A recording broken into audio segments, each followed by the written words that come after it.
ဧပြီ9ရက်နေ့ညပိုင်းကစကိုင်းတိုင်းထပ်ပိုင်းအင်ဒိုမြို့ကစစ်ကောင်စီနောက်ဆုံးလက်ကျန်စကန်ဖြစ်တဲ့ဂျပန်လှိုင်းကူစကန်ကိုတော်လိုင်းတပ်ဖွဲ့တွေကအပိသက်သိမ်းယူပြီးမြို့သိမ်းနိုင်ငံကြောင်းကြေညာခဲ့ပါတယ်။ဂျပန်လှိုင်းကူစကန်မှာတပ်ဆွဲထားတဲ့တမခွန်တမမှုနဲ့စစ်သားတွေဟာကတာဘက်ကိုထွက်ပြေးဖို့ကြိုးစားခဲ့ပေမဲ့တော်လိုင်းအင်အားစုတွေကလိုက်လံဖမ်းဆီးနိုင်ခဲ့တာပါ။တမခွန်တမမှုပုံမှုချုပ်အောင်သက်ဦးပါဝင်စစ်သုံးမှန်တရားကျော်ကိုတော်လိုင်းစုဖွဲ့တွေကအရှင်ဖမ်းဆီးနိုင်ခဲ့ပြီးစစ်ကောင်စီကလေကြောင်းတိုက်ခိုက်ပြီးအစုလိုက်အပြုံလိုက်နှုတ်ပိတ်တပ်ဖြတ်တာမျိုးလုပ်လို့မရအောင်နေရာခွဲပြီးထိန်းသိမ်းထားတယ်လို့ဒေသကာကွယ်ရေးအဖွဲ့ခေါင်းဆောင်တယောက်ကပြောပါတယ်။ဒီလိုတော့ကျွန်တော်ဖမ်းမိတာတော့ရကြမယ်။ဒါတွေနဲ့ပတ်သက်လို့ကျွန်တော်တို့ထိန်းသိမ်းထားနေတာဟုတ်တိကျမဲ့နေရာတွေမှာတို့ဖွဲ့ချမ်းပြီးတော့စောင့်ရှောက်နေဒီကြာထိန်းသိမ်းထားပါတယ်။နေရာတော့အဓိကပြောပြဖို့တော့ခက်ပါတယ်။ဒီနေရာတိကျကျပြင်ရင်သူတို့လူတွေပြီးတော့ဒီနေဘုံချက်တက်တာတွေတက်တဲ့အပေါ်မှာကျွန်တော်တို့တိကျကျပြောပြဖို့တော့ခက်ပါတယ်။သူတို့ကတရားရတဲ့ဒီစစ်တူပြည်လာရှိနေသူတို့ဒီမှာစစ်သေးရရှိတာနေစစ်သေးလို့မှာပါပြီးပြီးဆိုမှကျွန်တော်စုံမဥပဒေနဲ့အညီလည်းထိန်းသိမ်းထားမှာဖြစ်တယ်။အဖြစ်ရှိရင်တော့အဖြစ်ရှိတယ်တော့ထောင်ချတာတွေရေးတာတွေတော့ရှင်းဖြစ်နိုင်ပါလေ။တရားရုံးကဘယ်လို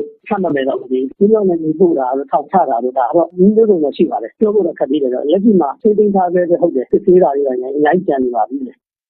တော်လိုင်းရေးစုဖွဲ့တွေကအင်းတော်မြို့ကိုသိမ်းယူနိုင်မှုအချိန်၈လနီးပါးထိုးစစ်ဆင်တိုက်ခိုက်ခဲ့ရတာပါစစ်ကောင်စီကအင်းတော်မြို့ကိုထိန်းဖို့ပြည်သူကိုအကြမ်းဖက်တပ်ဖြတ်ရမှာနာမည်ကြီးတဲ့တမခွန်ကိုအသုံးပြုခဲ့တာဖြစ်ပါတယ်လက်ရှိအချိန်ထိအင်းတော်မြို့နဲ့အနီးဝန်းကျင်ကိုစစ်ကောင်စီကလေကြောင်းတိုက်ခိုက်နေတုန်းဖြစ်တဲ့အတွက်မြို့ကန်ပြည်သူတွေကိုနေရာပြန်ချရေးနဲ့ပြန်လည်ထူထောင်ရေးလုပ်ငန်းတွေဆောင်ရွက်ဖို့မဖြစ်နိုင်သေးဘူးလို့ဆိုပါတယ်ပြန်လဲစီတောင်ကြီးတွေတော်တော်လောက်ရမယ်ဗျာလောက်ရမယ်ဆိုတာလက်ရှိချိန်ကတော့လေကောင်းအရင်ရှိနေပြီးတာဖြစ်တဲ့အတွက်ပြည်သူတွေကိုတော့အများချထားပေးဖို့တော့ခက်ခဲနေတယ်ဗျာအများဆုံးတော့နေရာချထားပေးဖို့တော့စီစဉ်ပါလိမ့်မယ်ဆက်ပြီးစီစဉ်နေရာတွေကလည်းအနားမှာကအများကြီးနေရာရှိတယ်ဥပမာဗမောက်ရှိမှာပေါ့ဝင်းတူရှိမယ်ကော်လင်းရှိမယ်ကြီးတိုင်းကတာရှိမယ်ဒီကောင်စီတက်လက်ကရှိနေသေးတယ်အဲဒါလည်းတော့ကျွန်တော်တို့လည်းကျွန်တော်တို့ကအများကြီးပြီးဖိုက်လို့ကြောင်းရအောင်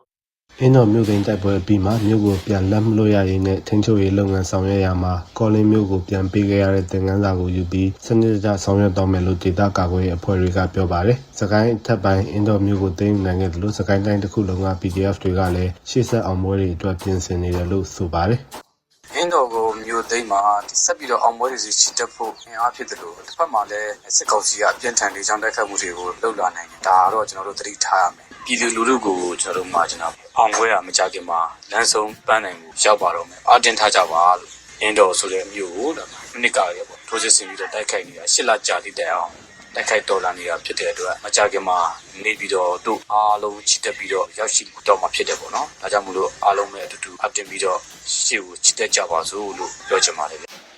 အင်းတော်မြို့သိမ်းတိုက်ပွဲကိုကချင်လူမျိုးရေးတပ်မတော် KIA NUG ကာကွယ်ရေးဝန်ကြီးဌာနလက်အောက်ခံ PDF တပ်ရင်းတွေကျောင်းသားတပ်မတော် ABSDF နဲ့ဒေသကာကွယ်ရေးအဖွဲ့တွေပူးပေါင်းဖော်ဆောင်ခဲ့တာပါဖမ်းဆီးရမိထားတဲ့တမခွန်တပ်ဖွဲ့ဝင်တွေကတော့ခေတ်ဆက်ဆက်မြို့ပြသပိတ်တွေမှာအကာအကွယ်မဲ့ပြည်သူတွေကိုပြစ်ခတ်တပ်ဖြတ်ပြီးနာမည်ကျော်ခဲ့သူတွေဖြစ်ပါတယ်